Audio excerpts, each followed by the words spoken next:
The year 2021 has been full of actions and activities for India-UK relations. Honourable Prime Minister Shri Narendra Modi visited Glasgow to attend the Conference of Parties COP26. He presented Panchamrit, the 5 elixirs, India's holistic strategy to mitigate climate change. He and UK Prime Minister Right Honourable Boris Johnson also launched the One Sun, One World, One Grid initiative. Honourable Prime Minister was greeted by multitudes of Indian diaspora from all over the UK.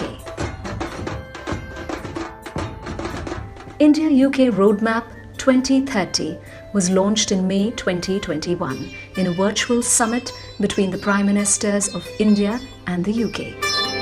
It covers political, trade and economic, health, climate, people-to-people connections, as well as defence and security-related cooperation, among others. On the political front, we have had a number of fruitful engagements during the year. In June, External Affairs Minister Dr. S. Jaishankar visited London to represent India at the G7 summit.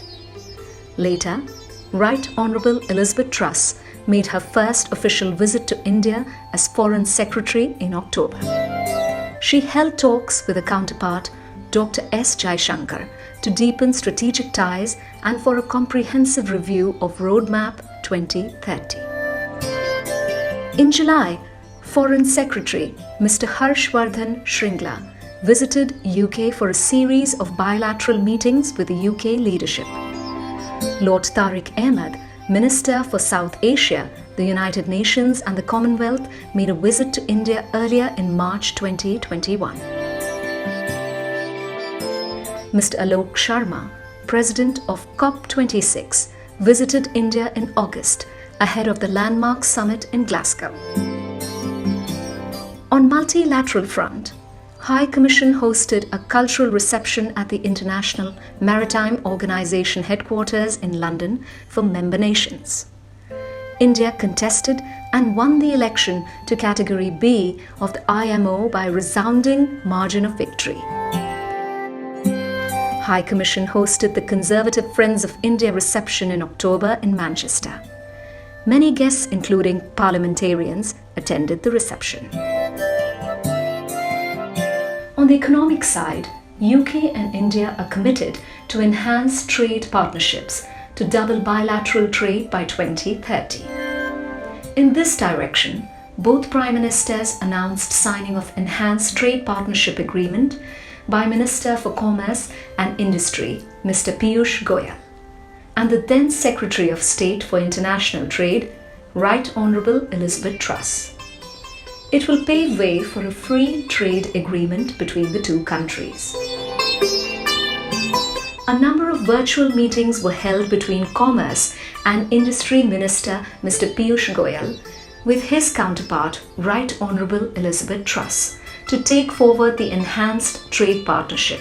Right Honourable Elizabeth Truss also visited India. Virtual meetings between Minister of State Mr. Hardeep Singh Puri and his counterpart Mr. Ranil Jayawardena were also held at regular intervals. This was followed by Commerce Secretary Mr. B.V.R. Subramaniam's visit to UK in September. New steps to strengthen cooperation and boost investment were announced during the 11th India-UK Economic and Financial Dialogue held virtually between Finance Minister of India Srimati Nirmala Sitharaman and Chancellor of Exchequer Rishi Sunak. A delegation of Vibrant Gujarat also visited London and Birmingham to promote the forthcoming Vibrant Gujarat Global Summit 2022. A delegation led by Chairman Mr. Injeti Srinivas visited London to promote Gift City. Mission organized a number of meetings to promote bilateral trade and investment. High Commissioner co-chaired a business roundtable with the Mayor of South Yorkshire, Mr. Dan Jarvis. She later welcomed Mayor Jarvis to India House for another meeting to discuss the strengthening of trade links between South Yorkshire and India. She also co-chaired with Baroness Prasher a business roundtable with Leeds City.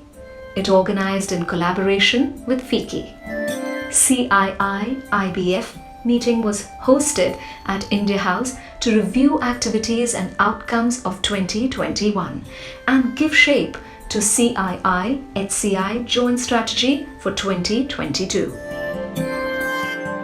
On the defence cooperation, both sides had a number of engagements. National Security Advisor Ajit Doval visited UK in November. Both sides are committed to work closely to strengthen efforts to tackle crime and terrorist threats and develop a free, open and secure Indo-Pacific region. Chief of Defence Staff General Sir Nick Carter visited India in April and held meetings with late CDS General Bipin Rawat to discuss the enhancement of the defence cooperation between the two countries. Indian naval ship Tabar called on at Portsmouth Harbour. A grand reception was hosted on board on the occasion of India's Independence Day on the 15th of August. In another proud moment, a team of Indian Army won the gold medal at the Cambrian Patrol exercise, competing against 96 teams representing special forces regiments from around the world. Earlier Chief of Army Staff General M.M. Naravane visited the UK and met UK's Chief of Defence Staff General Sir Nicholas Carter and exchanged views on defence cooperation between the two countries. Foreign Secretary Right Honourable Elizabeth Truss visited the HMS Queen Elizabeth, the spearhead of the carrier strike group in Mumbai in October. India-UK have strengthened cooperation to fight against COVID. Businesses, professionals and Indian community members from UK extended support during the second wave of COVID in India. India-UK Health Conference was organised in September in Birmingham to promote bilateral cooperation in health sector, one of the 5 pillars of the India-UK Roadmap 2030. High Commissioner visited an Indian headquartered global pharmaceutical company, Wockhart's plant in Wrexham. After the visit, High Commissioner also hosted a reception. Chai with High Commissioner is a series of events organised with the aim of engaging with the community to increase awareness about High Commission's activities and obtain direct feedback on how the community's requirements can be met. In various Chai sessions, High Commissioner met with members of the Overseas Friends of the BJP, representatives of the British Indian Jewish Association, World Zoroastrian Organization, representatives of Maharashtrian, Gujarati, Tamil, Bengali and other community organizations at India House. Snapshot of India is a digital initiative by the mission to showcase India's initiatives, startups, competitions, schemes and ventures in an accessible format to keep everyone appraised of the recent events and developments in India. Due to the COVID restrictions, Mission celebrated Republic Day and Independence Day in hybrid forms.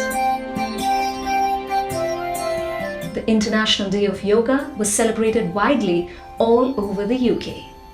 High Commission organised a virtual event with special address of Gurudev Sri Sri Ravi Shankar.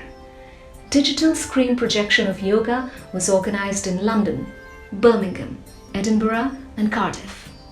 Winners of Bharat Ko Janiye quiz were felicitated at a special function at India House with medals and citations.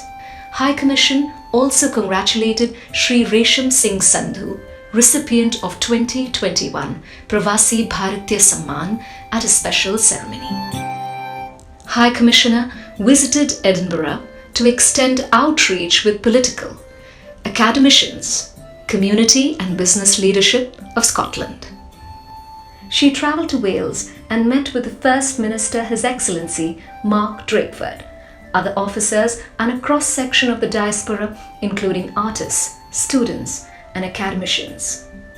During the Belfast visit in August, she met with First Minister His Excellency Paul Kevan, Health Minister His Excellency Robin Swan, industry representatives, leading academics and community members.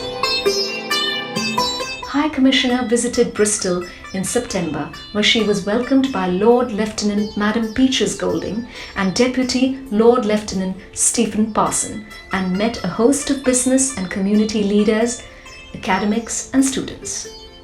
High Commission of India and Oxford India Centre for Sustainable Development co-hosted a series of events highlighting India's contribution in achieving COP26 climate targets. Her Excellency also visited the Oxford Centre for Hindu Studies.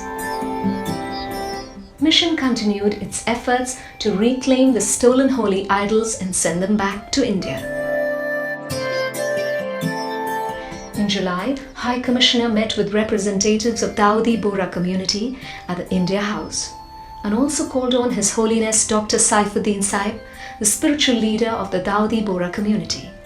High Commissioner visited Mohammadi Park Masjid Complex, where 75 years of India-UK friendship were marked by the planting of 75 trees to commemorate this special occasion.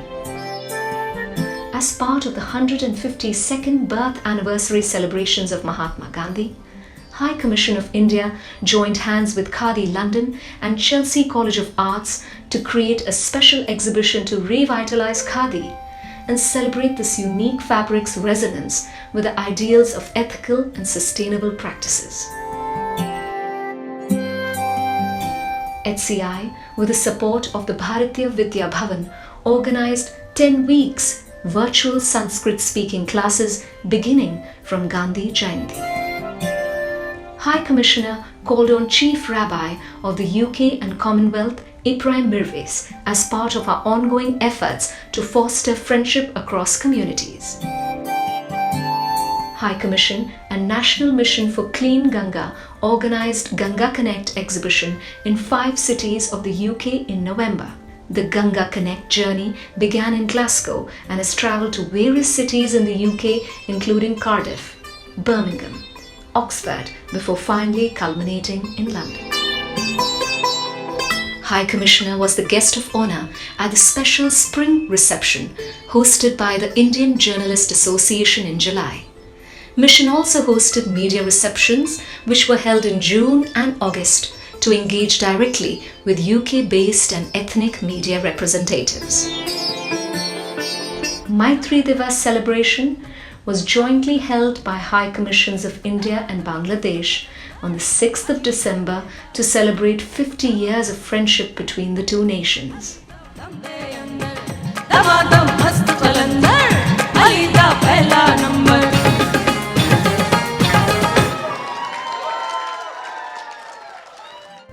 Earlier, Mission also celebrated Swarnim Vijay Divas at India House to commemorate the courage and sacrifice of our armed forces during the 1971 war. To mark Constitution Day on November 26th, High Commission organized the reading of Preamble and also arranged a special lecture by Mr. Sudhanshu Swaroop, a reputed Queen's Counsel on the Indian Constitution. These are only highlights of a very active year 2021, which was full of productive actions and engagements. We look forward to working to further strengthen our bilateral relations in all fronts, including political, trade and economic, health, defense, and people-to-people contacts.